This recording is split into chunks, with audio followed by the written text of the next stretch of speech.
Décembre 1988. Mikhail Gorbatchev rencontre le nouveau président américain George Bush et son prédécesseur Ronald Reagan. Gorbatchev a pris sa décision. La guerre froide doit prendre fin. Les Américains restent sur leur garde. En 1989, Gorbatchev a décidé de relâcher le contrôle soviétique sur les pays du bloc communiste.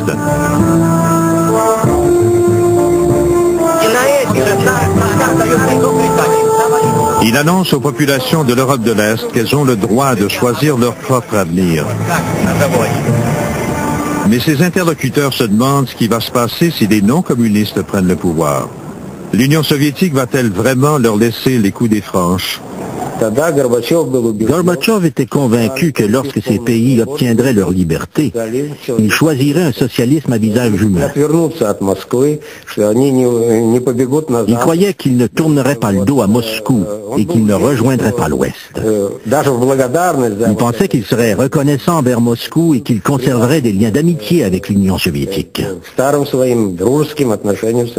guerre froide avait perdu un symbole. Le gouvernement hongrois avait retiré les barbelés sur sa frontière avec l'Autriche et l'Occident. L'Union soviétique n'a rien fait. Même si les déplacements ne sont pas complètement libres, le rideau de fer a commencé à se désintégrer.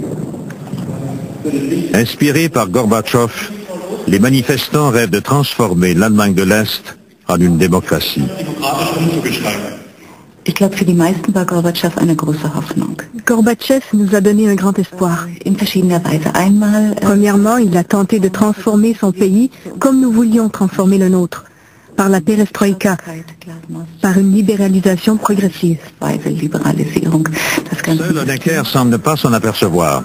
À la veille du 40e anniversaire de l'Allemagne de l'Est, en ce mois d'octobre, il reste confiant alors qu'en compagnie de son collègue Egon Krenz, il s'apprête à accueillir son invité de marque, Mikhail Gorbatchev.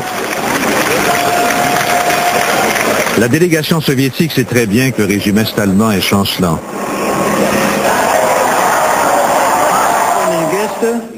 Recht herzlich danken, dass Sie an den Feierlichkeiten aus Anlass des 14. Jahrestages der Deutschen Demokratischen Republik teilgenommen haben. Au dîner, en compagnie de Gorbatchev et des dirigeants des pays du pacte de Varsovie, Honecker est un hôte agréable. Entre-temps, une foule hostile se masse à l'extérieur.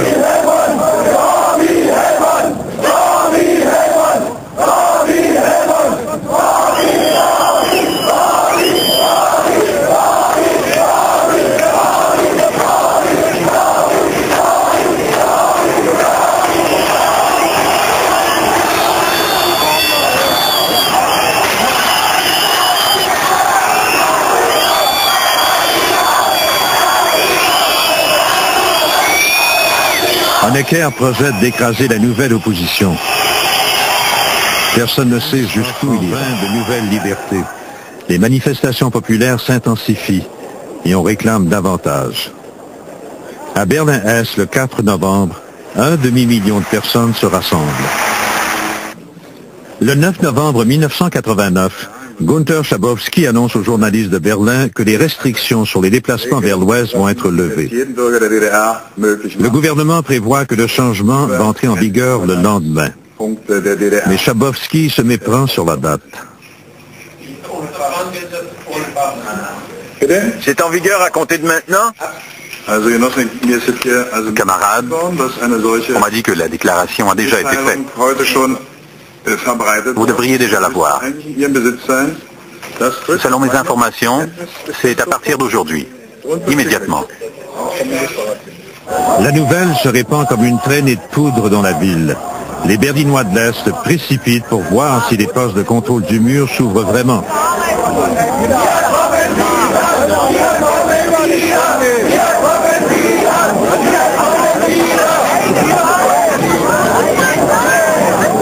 Les gardes-frontières sont déconcertés. La foule est maintenant considérable.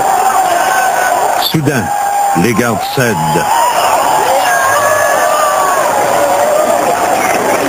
Ils ouvrent les barrières.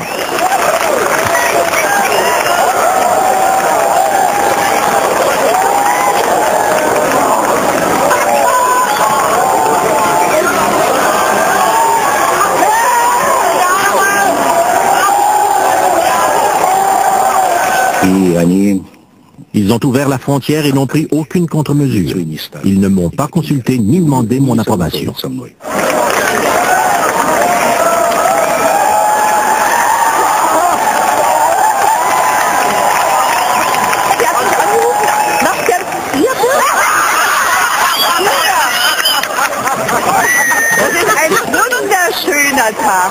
Les Berlinois de l'Ouest arrivent de l'autre direction. Ils commencent à démolir le mur en face de la porte de Brandebourg.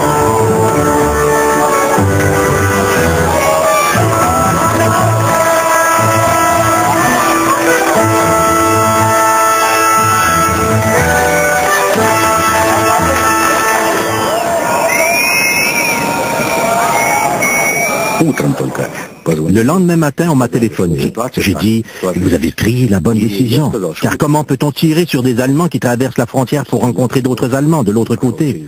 Il fallait donc que la politique change.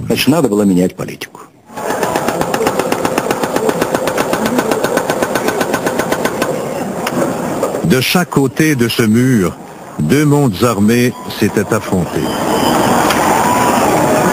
Ce jour-là, leur rivalité bascule dans l'histoire. L'Allemagne va être réunifiée